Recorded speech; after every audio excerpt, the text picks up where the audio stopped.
दिवाली में अमीर और गरीब के घर पर लक्ष्मी माँ। प्रतापगढ़ गांव में रचना और पूजा नाम की दो बहुएं रहती थीं। उनके बीच अमीरी गरीबी की बड़ी खाई थी जो दिन प्रतिदिन बढ़ती ही चली जा रही थी। जहां पूजा गरीब वहीं रचना रईस थी, जिस कारण उसकी आंखें हमेशा घमंड से चढ़ी रहती थी। चढ़ते सूरज की लालिमा के साथ पूजा बर्तन चौके में भिड़ जाती थी। पूजा बहू, अपनी बूढ़ी सास की कभी कभार तो सुनाकर, बीमारी बदहाली में बर्तन चौके में भिड़ी हुई है। माँ जी, 2 दिन बाद दीपावली है, घर की झाड़ बहार करनी है। माँ लक्ष्मी स्वच्छता में वास करती हैं। क्या पता माँ लक्ष्मी किस रूप में दर्शन दे जाए। मुझ बुढ़िया के लिए तो हर दिन दिवाली है, क्योंकि घर की बहू भी तो साक्षात लक्ष्मी का स्वरूप होती है। माँ जी, मैं तो माँ लक्ष्मी के चरणों की धूल बराबर भी नहीं। माँ लक्ष्मी धन की देवी है। एक ओर गरीब बहू फेटा बांधकर दिवाली की साफ सफाई में जुटी हुई थी, वहीं दूसरी ओर कंचन की बहू रचना देर सवेर तक बिछौने पर पड़ी टीवी देख रही थी। बहू रानी, अगर पलंग तोड़ने की परंपरा समाप्त हो गई हो तो जरा ये फुहरपना छोड़कर फुर्तीली हो जा। दीपावली में 2 दिन बच गए हैं, अभी तक बित्ते भर दीवार भी साफ नहीं हुई है। बहू रानी। माँ जी, मैं इस घर की बहू हूँ, काम वाली बाई नहीं जो दीपावली में दीवारें घिसूं। और फिर कौन सा दीपावली के दिन साक्षात माँ लक्ष्मी दर्शन देने आ जाती हैं। दीपावली की सफाई बहू करे ये तो आप बसार ही दीजिए। हमारे पास पैसों की तंगी थोड़ी है। दीपावली की सफाई के लिए बाई 1.5 से 2,000 ही तो लेगी। थक हार कर सास भी बहू की भांति एक ही थाली की चट्टी बट्टी बनकर बोलती है। वैसे बहू का बोलबाला सही तो है। दीपावली की सफाई करने के बावजूद भी कौन सा माँ लक्ष्मी दर्शन देने आ जाती है। 2,000 रुपए बाई को देने से बेहतर अब के बरस दीपावली की सफाई रद्द। जहाँ गरीब बहू बिना रुके थके देर रात तक दीपावली की सफाई खत्म करती है। अगले दिन, बिरजू बेटा, दीपावली की खरीदारी करने के लिए आज का दिन बचा है, कल दीपावली है। बिरजू अपनी जेब टटोल कर 500 रुपए माँ को देकर कहता है।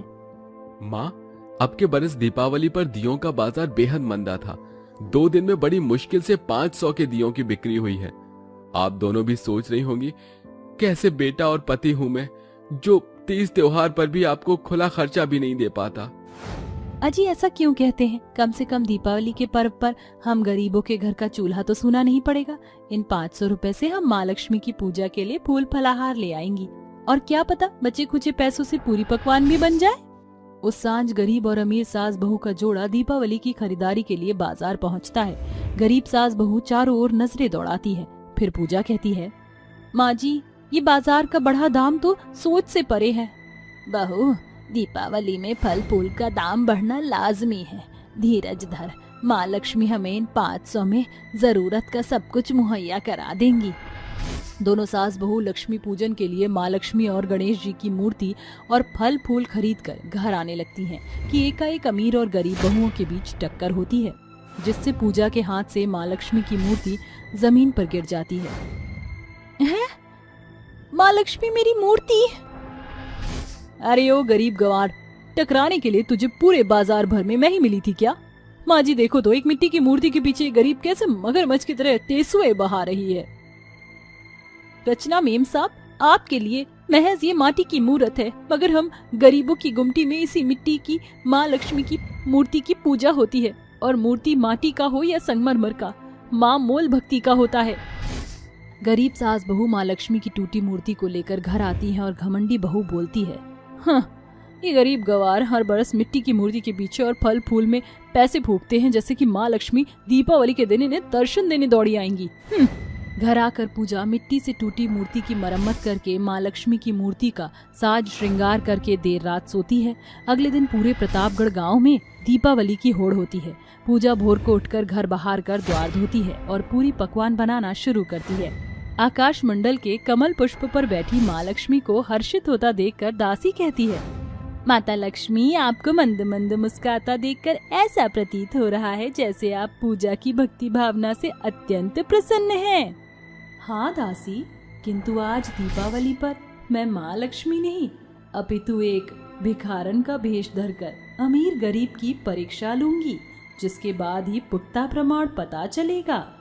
ये कहकर माँ लक्ष्मी आकाश मंडल से ओझल होकर बूढ़ी भिखारी के भेष में रईस रचना के द्वार पर खड़ी होकर किवाड़ खड़खड़ाती है। अरे कौन है इस बड़े घर में रहने वाला? बड़ा दिल वाला। आवाज सुनकर रचना बुदबुदाते हुए बाहर आती है। ओफो, ये दिवाली के दिन कौन मुंह उठाकर चला आया? बेटी, आज दिवाली का दिन है। आज दान पुण्य करने से माँ लक्ष्मी प्रसन्न होती है। अरे ओ बूढ़ी अम्मा, हमने जिसे देखा नहीं उसके नाम का कैसा दान? मैं दान नहीं दे सकती। हाँ, कुछ खाने को लाती हूँ, यहीं ठहरो। इसके बाद रचना भीतर आती है। माँ जी, बाहर एक भूखी भिखारिन आई है, दिवाली का दान मांग रही थी, मैंने मना कर दिया। बहू, एक काम कर, रसोई घर में जो रात का भात है उस बुढ़िया को दे दे। रचना अपनी सास के कहे अनुसार उस बुढ़िया को बासी खाना देकर रफा दफा कर देती है। जिसके बाद लक्ष्मी माँ गरीब के घर का द्वार खटखटाती हैं, जहाँ पूजा चूल्हे पर पूरी पकवान बना रही होती है। बेटी, दिवाली का दिन है, मुझ बुढ़िया को कुछ खाने दो। माँ लक्ष्मी तुम्हें इसका फल देंगी। अरे अम्मा, आप द्वार पर क्यों खड़ी हैं? भीतर आइए। पूजा बुढ़िया को भीतर बुलाकर उनका स्वागत सत्कार करती है। कुछ देर बाद, अम्मा, मुझ गरीब के घर 56 भोग तो नहीं बने, मगर माँ लक्ष्मी की कृपा से घर का चूल्हा भी उदास नहीं पड़ा। ये कुछ पूरी पकवान है, उसे खा लीजिए। माँ लक्ष्मी पूरी पकवान खाने लगती हैं। बेटी, थोड़ी और पकवान और पूरी मिलेंगे क्या? पूजा माँ लक्ष्मी को अपने हिस्से का भी पकवान परोस देती है। खा चुकने के बाद जब माँ लक्ष्मी उस घर से विदा होने लगती हैं, तो गरीब बहू की दुखियारिन सास दुर्गा कहती है, अरे बहन, जरा ठहरो। दिवाली के दिन किसी को छूछे हाथ नहीं लौटाते, ये कुछ दान लेती जाओ। शुक्रिया, माँ लक्ष्मी तुम्हारे घर को आज दिवाली के दिन अन्न धन से भरे।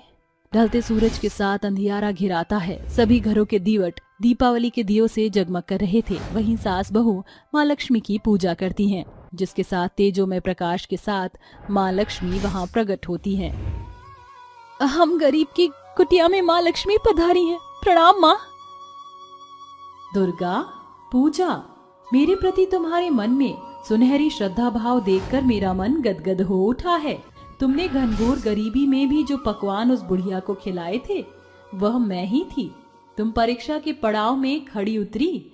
आज दिवाली के पावन पर्व पर मैं ये वरदान देती हूँ कि तुम्हारे हाथ लेने वाले नहीं, देने वाले होंगे। माँ लक्ष्मी के दाहिने हाथ से अनगिनत सोने के सिक्कों की बौछार हो जाती है, जिसके बाद माँ लक्ष्मी अमीर सास बहू के घर दर्शन देती हैं। सासू माँ, ये गहनों से लदी माँ लक्ष्मी ही है ना? हाँ रचना, मैं वही माँ लक्ष्मी हूँ जिसे तुमने ठट्ठों में उड़ाया। इस दीपावली पर बुढ़िया के भेष में मैं तुम्हें ठहाने आई थी, परंतु तुमने माँ लक्ष्मी का अपमान किया, इसलिए इसी पलछिन तुम्हारे भंडारों के खत्ते खाली हो जाएंगे। तुमने दिवाली पर माँ लक्ष्मी को आमंत्रण नहीं दिया, इसलिए तुम्हारे घराने में दरिद्रता वास करेगी। माँ लक्ष्मी के ओझल होते ही उनकी अमीरी छिन्न भिन्न होकर घनघोर गरीबी में परिवर्तित हो जाती है। इस तरह दिवाली के दिन अमीर अपने घमंड से सब कुछ गंवा देता है और गरीब गुमटी से एक सुखद घर में रहने लगते हैं।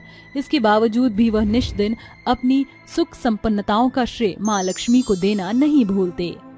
बस्ती में रहने वाली गरीब सास बहू सरिता और चंदा के पति जगलाल और बिरजू एक कपड़े के मिल में कार्यरत थे। देर रात सास बहू किवाड़ पर खड़ी उनके आने की बाट जोह रही थी। अरे आ गए आप दोनों, हाथ मुंह धो लीजिए, हम खाना परोसते हैं। चंदा झटपट से खाना परोसती है। बाप बेटे बेमन से खाना खाकर उठ जाते हैं। उस रात सरिता कहती है, अजी आपका चेहरा इतना कुम्हलाया क्यों है? अरे का बताए बिरजू की अम्मा, कछु समझ ना ही आवत है। दोनों बाप बेटा मिल माँ गधा में जैसन मेहनत मजदूरी करत है। बावजूद के महीने की पगार 5,000 है। उमा भी भरसक दाल रोटी चलत रहे। बाकी आज मिल का मालिक महंगा मशीन मंगा लिहिस, जौने से गरीब मजदूरों का हाथ कट गवा। अजी किस सोप के सागर में गोते लगा रहे हैं? आज बाबूजी भी बड़े परेशान हैं। पत्नी के पूछने पर बिरजू बिलखते हुए सारी वारदात बता देता है। हम दोनों बाप बेटे बेरोजगार हो गए चंदा। अजी धीरज धरिए, ये बुरा वक्त भी टल जाएगा। आपकी जीवन संगनी हर पद पड़ाव पर आपके साथ है। अगली सुबह दोनों सास बहू बोलती हैं, माँ जी ये और बाबूजी एक साथ बेरोजगार हो गए हैं। मुझे तो घर खर्च की चिंता खाए जा रही है बहू। बिना दमड़ी दिए वो मक्खर बनिया एक सौदा नहीं देगा। जब तक बिरजू और तेरे बाबूजी को कोई दूजा काम धंधा नहीं मिलता, हम सास बहू को कुछ करना होगा। दोनों सास बहू काम की खोज में निकल जाती हैं। कई कोस चलने के बाद वह एक रिहायशी इलाके में दस्तक देती हैं। एक आलीशान घर देखकर चंदा डोरबेल बजाती है कि सर से पांव तक गहनों से लदी 50 वर्षीय शहरी सास मेनका बाहर आती है। नमस्ते मेम साहब जी, बाहर बोर्ड पर लिखा था काम वाली की जरूरत है। ठीक है, 3 पहर का खाना, झाड़ू, बर्तन, बस यही काम है। 5000 पगार दूंगी। दोनों सास बहू फेटा बांधकर उसी पलचन से काम में जुट जाती हैं। वह गरीब गृहिणी निष्दिन अपने घरेलू कामों का निपटारा करके अमीर सास बहू के घर में दस्तक देती है। देखते ही देखते महीने का मंजर हो जाता है। एक सांझ, मेम साहब, इस सप्ताह में करवा चौथ का त्योहार है। हम सास बहू को थोड़े पैसे मिल जाते तो बड़ी मेहरबानी होती। पैसे? अभी पिछले महीने ही तो पगार दी थी, उसी से काम चलाओ। हम दोनों सास बहू करवा चौथ की शॉपिंग करने जा रही हैं। अमीर सास बहू का जोड़ा आलीशान गाड़ी में बैठकर शॉपिंग के लिए निकल जाता है। इधर गरीब सास बहू कामकाज का निपटारा करके घर आती है। कमर तोड़ मेहनत के बाद भी इस करवा चौथ हम सास बहू की आस अधूरी रह जाएगी, क्योंकि मेम साहब के दिए पैसे तो बनिया के बही खाते की कटौती में ही उड़ गए। बचे खुचे पैसों से माता करवा के चढ़ावे का साज श्रृंगार आ जाए, वही बड़ी बात है। पिछले बरस बिरजू और उसके बाबूजी हम दोनों सास बहू के लिए सस्ता ही सही श्रृंगार का सामान लाए थे, मगर अब के बरस तो वह बेरोजगार बैठे हैं। सासू माँ, एक सुहागन स्त्री का सर्वोपरि श्रृंगार तो उसका सुहाग होता है। भले हम सास बहू गरीब हैं, मगर ये हमारा सौभाग्य है जो हमारे पति हमारे नजरों के सांझे तो हैं। हाँ बहू, इतनी बड़ी बात मैंने कैसे बिसार दी। करवा चौथ के एक दिन पहले सास बहू काम कर रही थी। तभी अमीर मेनका का बिजनेसमैन पति धनीलाल कहता है, अरे इतनी शाम हो गई, आप दोनों सास बहू कल के करवा चौथ की खरीदारी के लिए नहीं जा रही क्या? डैडी जी, इन गरीब को ज्यादा मुंह मत लगाइए, वरना ये सर चढ़ जाते हैं। सासू मॉम ने आपका क्रेडिट कार्ड मांगा। वो करवा चौथ के लिए हम सास बहू ने स्पेशल 2 लाख की कांजीवरम की साड़ी खरीदी है। उसके साथ की मैचिंग ज्वेलरी चाहिए। ओके बेटा, ये लो क्रेडिट कार्ड, ये 2000 रुपए आप दोनों सास बहू भी रख लीजिए। करवा चौथ की खरीदारी कीजिएगा। माफ करना मालिक, हम गरीब सास बहू अपनी खुददारी का खाते और पहनते हैं। वैसे तो तुम दोनों सास बहू अपने गरीबी का टुकड़ा रोते नहीं थकती, और आज दिखावा कर रही हो। तुम गरीबों को समझना समझ से परे है। अचानक मेनका वहाँ आती है, जिसे देखकर चंदा कहती है, मेनका मेम साहब, कल हम दोनों सास बहू काम पर नहीं आएंगी क्योंकि करवा चौथ है। कल तो छुट्टी करने की सोचना भी मत। तुम दोनों सास बहू के सिवाय इस घर में नौकर नहीं है, काम कौन करेगा? माँ, एक दिन का काम आप और प्रीता मिलकर मैनेज कर लेना। बिल्कुल नहीं, मैंने और बहू ने ब्यूटी के पीछे पूरे 50,000 रुपए फूके हैं, ताकि करवा चौथ में हम सास बहू सोसाइटी में सबसे बेहतर दिखें। हाँ, पानी लगने से मेरे हाथ पाँव के नेल आर्ट खराब हो जाएंगे। बिना चू चपड़ के चुपचाप काम पर आ जाना। वहाँ से दोनों गरीब सास बहू सीधे बाजार आती हैं। हमारे पास सिर्फ 150 रुपए हैं, इसी से हमें माता करवा के चढ़ावे का श्रृंगार और फूल फलाहार लेना है। जहाँ एक और अमीर सास बहू करवा चौथ पर लाखों खर्च कर रही थी, वहीं बेबस सास बहू अपने शौक मारकर श्रृंगार का सामान और पाव भर फल लिए घर लौटती हैं।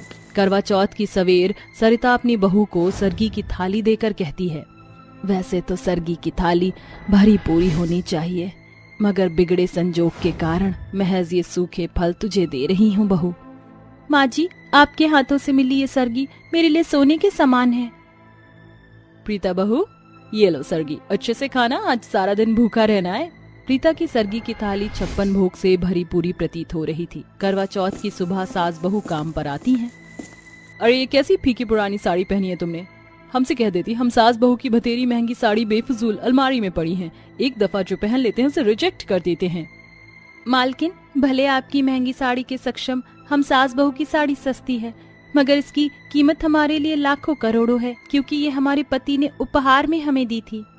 बस ये मेलोड्रामा बंद करके काम पर लग जाओ। एक और अमीर सास बहू पांव पसारे आराम फरमा रही थी, वहीं गरीब सास बहू करवा चौथ के उपवास के साथ कामकाज कर रही थी। देखते ही देखते सांझ हो जाती है। मेम साहब, चांद निकल आया, मगर साहब नहीं आए। अरे हम सास बहू के पति बिजनेसमैन हैं, तुम्हारे गए गुजरे गरीब पति के जैसे नल्ले नहीं, आ जाएंगे।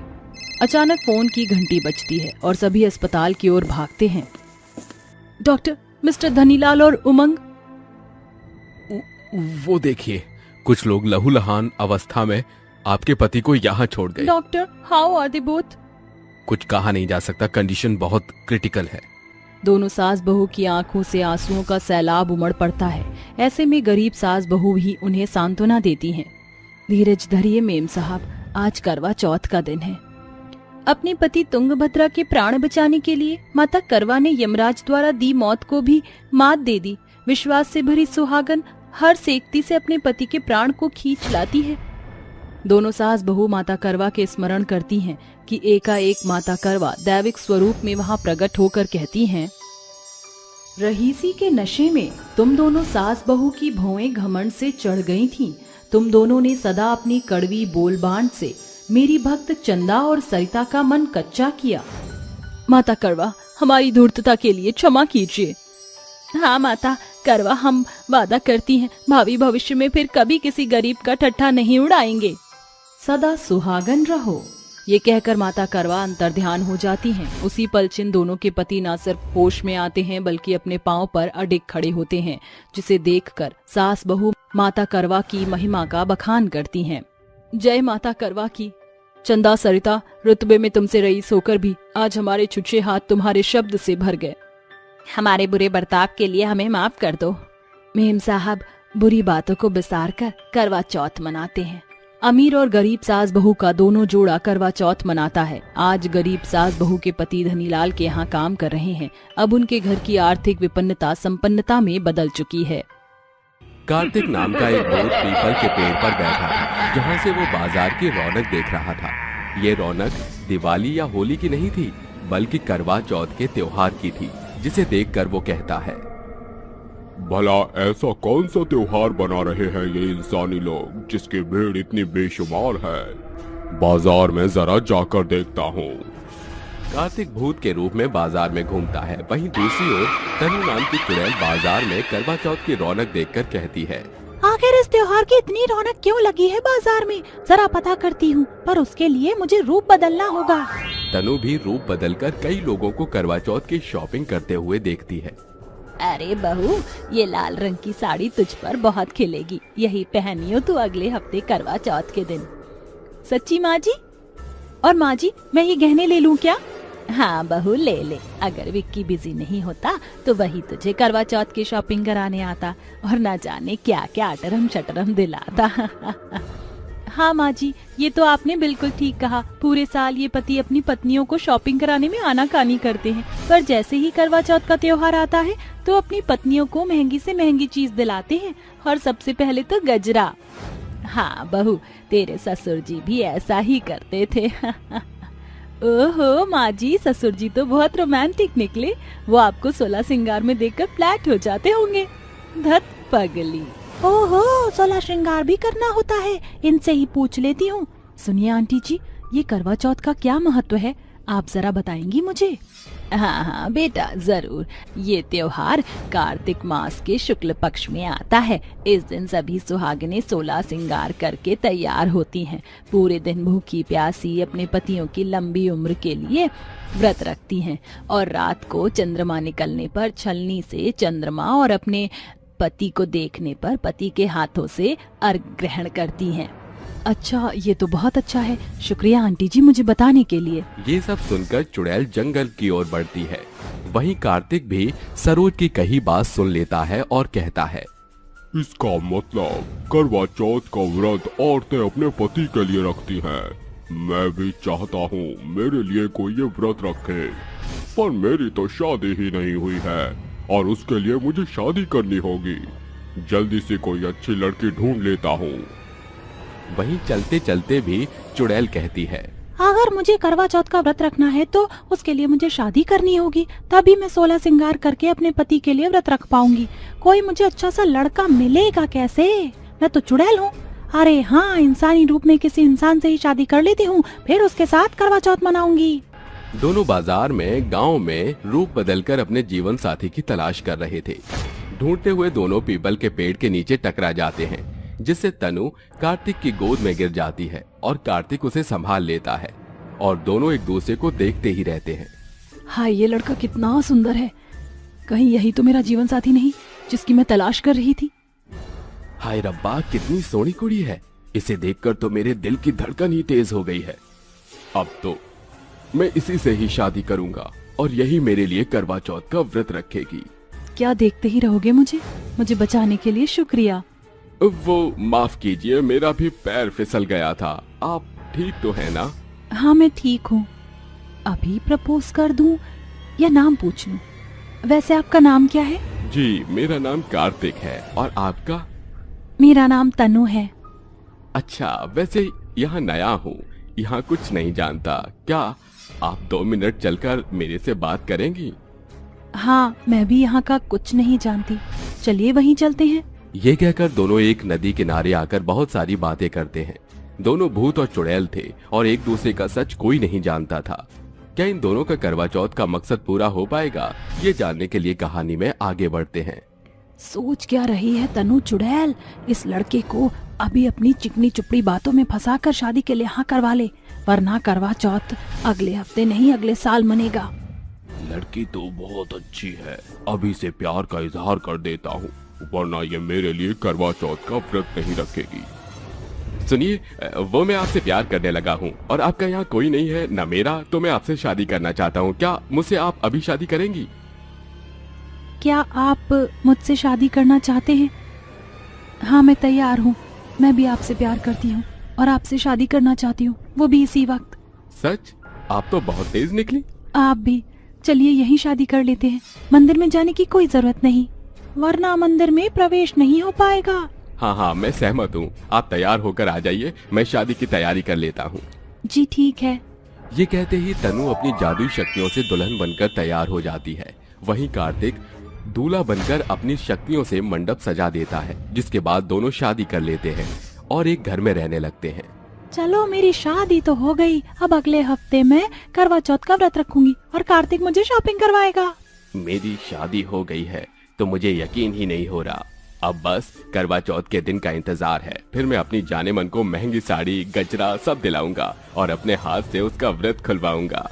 सुनिए कार्तिक, मैं क्या कह रही थी कि बहुत रात हो गई है, अब हम सो जाते हैं। हाँ, मैं भी थक गया हूँ, अब हम सो जाते हैं। ये कहकर दोनों सो जाते हैं, पर कार्तिक आधी रात में उठकर जंगल में शिकार करके अपनी भूख मिटाकर वापस सो जाता है। वहीं तनु भी उसे सोता देखकर जंगल में अपना शिकार करके खाते हुए कहती है, इतनी भूख लग रही है, कब से कुछ खाया नहीं था। अच्छा है यहाँ आ गई। मेरे भोले पति को क्या पता कि मुझ जैसे चुड़ैल को खाने के लिए घास फूस नहीं चाहिए, ये चाहिए होता है। वो भी मांस खाकर कार्तिक के पास जाकर सो जाती है। साथ ही दोनों अगली रात भी यही सब करते हैं। सुबह सुबह चुड़ैल कहती है, अरे आप भूल गए क्या, कल करवा चौथ है। मुझे उसका सामान कौन दिलाएगा, कौन शॉपिंग कराएगा? मेरे भी कुछ अरमान हैं। अरे डार्लिंग, कैसी बात करती हो? मेरा भी तो अरमान है कि मैं अपनी पत्नी को उसके पहले करवा चौथ पर सब कुछ दिलाऊं, ताकि वो अच्छे से मेरे लिए तैयार होकर उपवास रखे। चलो आज ही शॉपिंग कराऊंगा। ये कहकर कार्तिक अपनी पत्नी को करवा चौथ का पूजा का सामान और सुहागन से जुड़ी हर चीज दिलाता है। अरे वाह कार्तिक, मैं तो बहुत खुश हूँ। तुमने मुझे चूड़ियाँ दिलाई, हाथों में मेहंदी लगवाई, मेरा मेकअप भी करवाया पार्लर से। अरे जानू, तुम्हारे लिए तो मैं भूत भी बन जाऊं। क्या बोला तुमने? वो मेरा मतलब अपनी जान देकर भूत भी बन जाऊं। अच्छा जी। दोनों शॉपिंग करके सो जाते हैं। फिर आधी रात में तनु शिकार खाने के लिए जाती है तो कार्तिक भी जंगल में आकर भूत बनता है और ये करते हुए तनु उसे देखकर कहती है, ये क्या, तुमने मुझसे झूठ बोला कि तुम इंसान हो जबकि तुम भी भूत हो। हाँ, मैं भूत हूँ, पर तुमने भी तो मुझसे सच्चाई छुपाई है। तुम भी तो एक चुड़ैल हो और मेरी शादी एक चुड़ैल से हुई है। पहले ही सच बता देती तो क्या आफत आ जाती। खैर, मैं तुमसे प्यार भी करती हूँ और अब हमारी शादी भी हो गई है। हाँ, और अब हम दोनों पति पत्नी भी हैं और मैं तुमसे प्यार भी करता हूँ जब से ही। तो दिक्कत क्या है? वैसे भी हम एक ही बिरादरी के हैं। अब हम दोनों मिलकर चुड़ैल और भूत का करवा चौथ मनाएंगे। हाँ, मैं भी। अगले दिन चुड़ैल अपने असली रूप में 16 श्रृंगार करके करवा चौथ का व्रत रखती है। तभी कार्तिक भूत उसके गजरा लगा देता है और कहता है, जान, मेरा चांद तो निकल गया है, पर ये असली चांद कब निकलेगा? हाँ, मुझे भूख भी लगी है। अरे देखो, आ गया चांद। तभी चुड़ैल छलनी से चंद्रमा को देखकर भूत को देखती है और भूत उसे अपने हाथों से पानी पिलाकर उसका व्रत खोलता है और चुड़ैल उसके पैर छूती है। तभी भूत उसे गले लगाकर कहता है, ये चांदी के पायल तुम्हारे करवा चौथ का तोहफा है और मैं बहुत खुश हूँ कि हम भूत और चुड़ैल एक पति पत्नी हैं जिसने अपना पहला त्योहार मनाया है। जी मैं भी खुश हूँ। इसी के साथ दोनों भूत और चुड़ैल खुशी खुशी मिलकर रहने लगते हैं। गरीब सास बहू, अमीर सास बहू। एक जगनपुर के छोटे से गांव में दो परिवार रहा करते थे।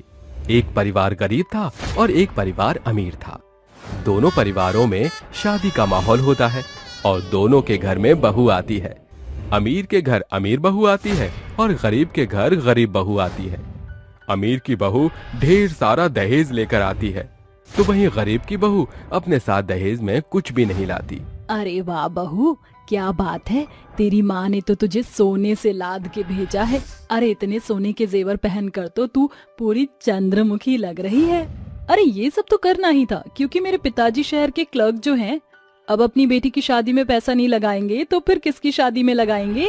सोनम की सास आशा उससे बहुत खुश होती है, लेकिन सोनम थोड़ी घमंडी भी होती है क्योंकि वो दहेज में ढेर सारा सामान लेकर आती है, गाड़ी, सोफा, स्मार्ट एलईडी टीवी और भी बहुत कुछ।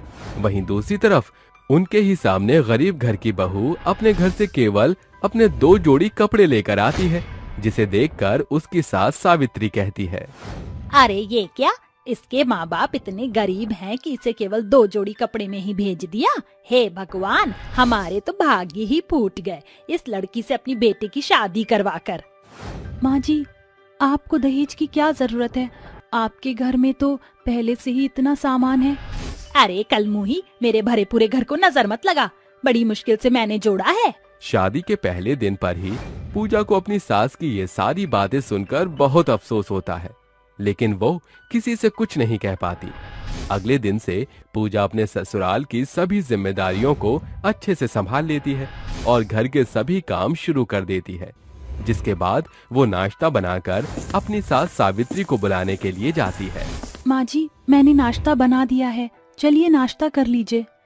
हाय हाय, हे भगवान, अरे मैं नाश्ता करने नहीं आ सकती, मेरी तबीयत ठीक नहीं है, मेरा नाश्ता यहीं लेकर आ जा।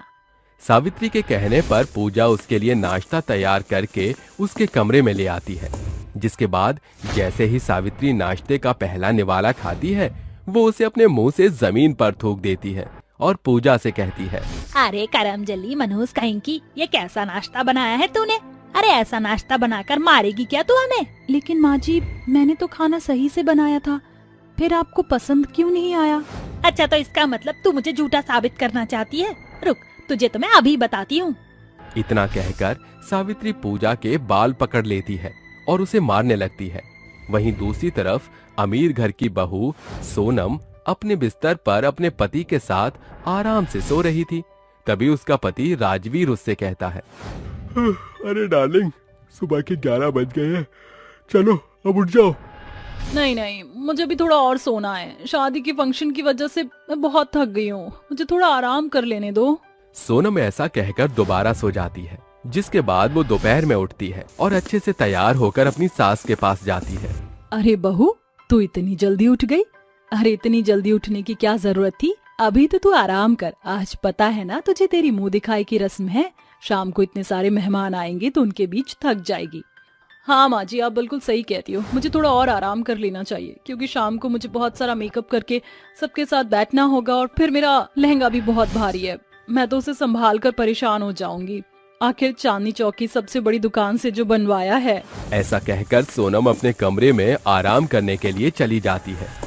एक तरफ अमीर बहू इतना सारा दहेज लाकर पैर पसार कर आराम करती है, तो वहीं दूसरी तरफ गरीब बहू पिटने के बाद भी घर के सभी काम करती है और अपनी सास की भी सेवा करती है। अरे ये क्या, मैं तो घर के काम करते करते गैस पर चढ़ाया हुआ दूध भूल गई, जल्दी से जाकर देखती हूँ कहीं निकल ना गया हो। जैसे ही पूजा रसोई में जाकर दूध देखती है, दूध पहले से ही निकल चुका था। वो तुरंत गैस बंद करती है, लेकिन तभी उसकी सास रसोई में आ जाती है और उससे कहती है, क्यों री कल मुही करम चली कहीं की, ये तूने क्या कर दिया? अरे तू यहाँ इस घर में नुकसान करने आई है, तेरी वजह से मेरा दूध खराब हो गया। वो माँ जी। अरे हकला क्यों रही है? ये सब तूने जानबूझकर किया। रुक, तुझे तो मैं अभी बताती हूँ। सावित्री तुरंत पूजा के बाल पकड़ लेती है और उसे जोरदार थप्पड़ मारना शुरू कर देती है। माँ जी ऐसा मत कीजिए, मुझे चोट लग रही है, मुझे बहुत दर्द हो रहा है, मुझे छोड़ दीजिए माँ जी, मुझे छोड़ दीजिए। जब तूने गलती की है तो तुझे उसकी सजा मिलकर ही रहेगी। आज तो मैं तेरा भूत उतार ही दूंगी। कुछ देर बाद सावित्री उसे छोड़ देती है, जिसके बाद पूजा के गालों पर थप्पड़ मारने के निशान छप जाते हैं और वो दर्द में रोने लगती है। हे भगवान, ऐसा मैंने कौन सा पाप कर दिया जिसकी सजा मुझे मिल रही है? अगर मेरा गरीब होना इतना ही बुरा था तो तूने मुझे अमीर क्यों नहीं बनाया? क्या तू मुझे किसी अमीर घर की बेटी नहीं बना सकता था? बेचारी पूजा रोती रहती है। वहीं शाम को सोनम अच्छे से तैयार होकर अपनी सास आशा के पास जाती है और उससे कहती है, बताइए माँ जी, कैसी लग रही है आपकी बहू? अरे मेरी बहू तो बिल्कुल चांद का टुकड़ा लग रही है। ऐसी बहू तो पूरे मोहल्ले में किसी की नहीं होगी। चल बहू, सभी मेहमान तेरा इंतजार कर रहे हैं। आज तेरी मुंह दिखाई है, सभी तेरे लिए बहुत सारे गिफ्ट लेकर आए हैं। अरे पिता क्लर्क है तो पूरा मन भर के दहेज लेकर आई है मेरी बहू। हमारे मोहल्ले में तो अभी तक इतना दहेज किसी की बहू नहीं लेकर आई है। अरे अब सामने सावित्री बहन की बहू को ही देख लो, इतनी गरीब है कि बेचारी सिर्फ 2 जोड़ी कपड़े ही लेकर आई है। सावित्री वहाँ खड़ी होकर ये सब सुनती रहती है, जिसके बाद उसे बहुत गुस्सा आता है। जैसे ही उनका फंक्शन खत्म होता है, सावित्री वापस अपने घर लौट आती है। अरे पूजा, कहाँ मर गई? मर ही जाए तो अच्छा ही है, कम से कम अपने बेटे की दूसरी शादी तो करवा पाऊंगी। तभी वहाँ पर पूजा पहुँच जाती है और अपनी सास की ये बात सुनकर कहती है, माँ जी, मैं आपको अपनी माँ की तरह समझती हूँ और आप मेरे मरने की दुआ मांग रही हो। अरे मुझे जवाब देती है, तू मेरे घर में अब नहीं रह सकती, अभी के अभी मेरा घर छोड़कर चली जा। सावित्री पूजा को धक्के मार के घर से निकाल देती है। बेचारी पूजा हाथ जोड़ती रह जाती है, लेकिन सावित्री को उसके ऊपर जरा भी तरस नहीं आता। जिसके बाद पूजा वापस अपने गरीब माता पिता के पास चली जाती है। वहीं कुछ ही दिनों बाद अमीर घर की बहू सोनम अपनी सास के ऊपर बहुत अत्याचार करने लगती है और उसे एक दिन घर से निकालते हुए कहती है, माँ जी, अब आप मेरे साथ नहीं रह सकती। मैं अपने पति के साथ अपनी जिंदगी जीना चाहती हूँ, इसलिए आप गांव लौट जाओ। बहू, मेरे ऊपर ऐसा जुल्म मत कर, मैं घर के किसी कोने में पड़ी रहूंगी, मेरे ऊपर रहम कर। सोनम उसकी एक नहीं सुनती, जिसके बाद वो दरवाजा बंद करके अंदर चली जाती है। एक तरफ आशा बैग लेकर जा रही थी तो दूसरी तरफ सावित्री सब्जी मंडी से आ रही थी। जिसके बाद वो आशा को देखकर उसके हाल के बारे में पूछती है। आशा उसे अपनी बहू के बारे में सब कुछ बताती है, जिसे सुनने के बाद सावित्री को अपनी गलती का एहसास होता है। पूजा ने तो कभी मेरे साथ ऐसा नहीं किया, बल्कि मैंने ही उसके ऊपर कितने अत्याचार किए। मुझे उसके साथ ऐसा नहीं करना चाहिए था। मुझे पूजा को वापस लेकर आना चाहिए। सावित्री उसी दिन अपनी बहू पूजा को घर ले आती है और उसके साथ खुशी खुशी रहने लगती है। जिंदगी में पैसा कभी किसी का नहीं होता। आज आपके पास है तो कल मेरे पास होगा, इसलिए पैसों से ज्यादा इंसानों को अहमियत दीजिए, क्योंकि वक्त आने पर वही आपके काम आते हैं। 3 चुड़ैलों का करवा चौथ। अरे जाने मन, देखो ना ये साड़ी कितनी अच्छी है। मैं तो चाहता हूँ परसों करवा चौथ पर तुम यही साड़ी पहनो। आपने बिल्कुल ठीक कहा, ये लाल कलर की साड़ी मुझ पर बहुत जचेगी। सिर्फ साड़ी नहीं, मैं तुम्हें एकदम दुल्हन की तरह सुंदर गहनों से लाद दूंगा, बिल्कुल एक दुल्हन की तरह। फिर तुम अपने चांद को देखकर व्रत खोलना। अजी आप भी ना, आपके शौक अभी तक पूरे नहीं हुए। शादी को 15 साल होने को आए हैं, फिर भी वही बातें। अरे मेरी प्यारी गायत्री, तुम्हारे प्यार के आगे ये सब चीज कुछ भी नहीं है। फिर तुम पूरा दिन बिना कुछ खाए पिए मेरे लिए व्रत रखती हो, तो कुछ मेरा भी तो फर्ज बनता है। हाँ, ये तो बिल्कुल ठीक कहा आपने। अरे बहन जी, आपकी ये दोनों लाल वाली साड़ी पैक कर दूं ना? हाँ जी।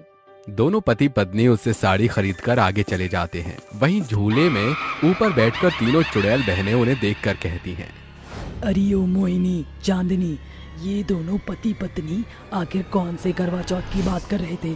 भला ये करवा चौथ क्या है? पता नहीं चुड़ैल बहनों, ये करवा चौथ कौन सा हुआ है। जिधर देखो सभी लोग करवा चौथ की बातें कर रहे हैं और करवा चौथ के लिए सामान खरीद रहे हैं। हर जगह भीड़ भी उसी के लिए। अगर ऐसा है तो हमें जानना चाहिए कि आखिर ये सब क्या है, फिर हम भी वही करेंगे। हाँ तो चलो। तीनों चुड़ैल बहनें अपना रूप बदलकर सामान खरीदते हुए औरतों के बीच में चली जाती हैं और कहती हैं, अरे बहन, ये इतनी चहल पहल क्यों है? आखिर करवा चौथ क्या है? अरे तुम्हें इतना भी नहीं पता? मैं बताती हूँ। ये सारी चहल पहल करवा चौथ की ही है। हिंदू स्त्रियों के लिए बहुत पवित्र और खास दिन होता है। इस दिन वह भूखी प्यासी रहकर अपने पतियों के लिए व्रत रखती हैं और रात को चांद आने पर ही छलनी में देखकर अपना व्रत खोलती हैं। अच्छा, तो सुहागन औरतें और क्या क्या करती हैं? इसमें सभी औरतें 16 श्रृंगार करके अपने पति के लिए तैयार होती हैं। अच्छा, ये तो बहुत अच्छा त्योहार है, हमें बताने के लिए शुक्रिया। तीनों चुड़ैल बहनें दबे पांव वहाँ से जंगल की ओर जाकर कहती हैं, चांदनी, रागनी, मैं ये करवा चौथ का व्रत रखना चाहती हूँ। रखना तो मैं भी चाहती हूँ मोहिनी, चांदनी, पर हमारे पास तो पति ही नहीं है, क्योंकि वो तो शादीशुदा सुहागनें ही रखती हैं। अरे तो क्या हुआ, इस गांव में इतने सारे लड़के हैं, किसी को भी पकड़ लेते हैं और हम तीनों शादी कर लेते हैं। फिर कल हम करवा चौथ का व्रत रखेंगे, तैयार होंगे। ओ मेरी चांदनी चुड़ैल, तूने गजब का आइडिया बताया है। तो चलो मिशन सर्च पतिदेव पर काम करते हैं। ये कहते ही तीनों चुड़ैल उड़ते हुए अच्छे से लड़कों को ढूंढने लगती हैं। तभी तीनों को अपना हमसफर मिल जाता है और उन्हें पकड़कर कहती है, कहाँ जा रहे हो? हमने तुम्हें पकड़ लिया है, अब तुम तीनों कहीं बच के नहीं जा सकते। चुड़ैल, अरे चुड़ैल, अरे अरे अरे कोई बचाओ हमें, अरे चुड़ैल ने पकड़ लिया। बकवास बंद करो अपनी। अब से तुम तीनों, हम तीनों चुड़ैल बहनों के साथ शादी करोगे अभी इसी वक्त। अरे हमें छोड़ दो, हमें जाने दो। क्यों तुम हमसे शादी करना चाहती हो? हम ऑलरेडी शादीशुदा हैं। देखो हमारे पास ज्यादा वक्त नहीं है, भले ही तुम शादीशुदा क्यों ना हो, पर हमें तुम तीनों ही अच्छे लगते हो और तुमसे ही शादी करके तुम्हारे लिए कल करवा चौथ का व्रत रखेंगे। हे भगवान, हमें बचा लो, पता नहीं हमारी बीवियां ये कैसे बर्दाश्त करेंगी। तीनों चुड़ैलें जंगल में ही उन तीनों के साथ वरमाला डालकर विवाह कर लेती हैं और हंसते हुए कहती हैं, आखिर हम तीनों बहनों ने दूल्हे से शादी कर ही ली। सही बोली बहन, कल हम सच धज 16 श्रृंगार करके अपने पतियों के लिए करवा चौथ का उपवास रखेंगी। पर उससे पहले हमारे पति हमें साड़ी और श्रृंगार का सामान भी तो दिलाएंगे, ताकि हम व्रत रख सकें। क्यों है ना पति देव? नहीं, हम तुम्हें कोई सामान नहीं दिलाएंगे। क्या कहा तुम तीनों ने? एक बार फिर से कहना। अरे अरे तुम चिंता मत करो, हाँ, हम तुम तीनों को सामान दिलाएंगे, हाँ, जरूर दिलाएंगे। अरे भाई, ये कैसी मुसीबत गले पड़ गई है। शादी हुई भी तो चुड़ैलों से, और इनका ख्वाब क्या है? करवा चौथ का व्रत रखना। यही रह गया था जिंदगी में कि चुड़ैलों से अपनी आयु लंबी करवाएंगे। भाई, मुझे तो बहुत डर लग रहा है। यहाँ पे हम क्या करें? ये हमें मारेंगी, यहाँ हमारी असली पत्नी हमें मारेंगी। बिल्कुल भाई, अब तो पैसों से भी लूटने वाले हैं। क्या खुसर पुसर कर रहे हो? चलो हमें सामान दिलाने। तभी तीनों चुड़ैलें अपना रूप बदलकर अपने पतियों के साथ मार्केट जाती हैं, जहाँ तीनों उन चुड़ैलों को साड़ी और 16 श्रृंगार का सामान दिलाती हैं। अरे और कितना सामान लोगी? अरे वैसे भी खूबसूरत हो, तुम्हें सामान की क्या जरूरत है? क्या कहा तुमने? क्या तुम हमें सामान नहीं दिलाना चाहते ताकि हम करवा चौथ का व्रत न रख पाएं? ना ना ना ना ना, ऐसी कोई बात नहीं है। ले लो ले लो, तुम्हें जितना मर्जी सामान चाहिए ले लो। देखो ये लाल चूड़ी कितनी अच्छी लग रही है, मैं ये और ये भी ले लूं? हाँ हाँ चुड़ैल, सब खरीद ले। तू सारे पैसे मुझ पर तो लुटाने हैं। कुछ बोला तुमने? बताना जरा। नहीं नहीं, मैं तुम्हारे आगे कुछ कहाँ बोल सकता हूँ। अगले दिन करवा चौथ का दिन था, जहाँ तीनों चुड़ैल सज धज के दुल्हन की तरह तैयार हुई थी। वहीं वो तीनों भागकर गांव की ओर आ जाती हैं, जहाँ उनकी पत्नियां कहती हैं, अरे बिरजू जी, आप कहाँ चले गए थे? कल से आए क्यों नहीं? क्या बताऊं तुम्हें, हम तीनों किसी मुसीबत में थे। अरे बड़ी मुश्किल से आए हैं। चांद आ गया, अब हम तीनों अपना करवा चौथ का व्रत खोलेंगी। हाँ बिल्कुल। तीनों अपने पतियों के सामने खड़े होकर आरती ही करती हैं। इतने में तीनों चुड़ैलें अपने करवा चौथ की थाली लिए आती हैं। तुम तीनों की हिम्मत कैसे हुई हम तीनों बहनों को अकेले छोड़ने की?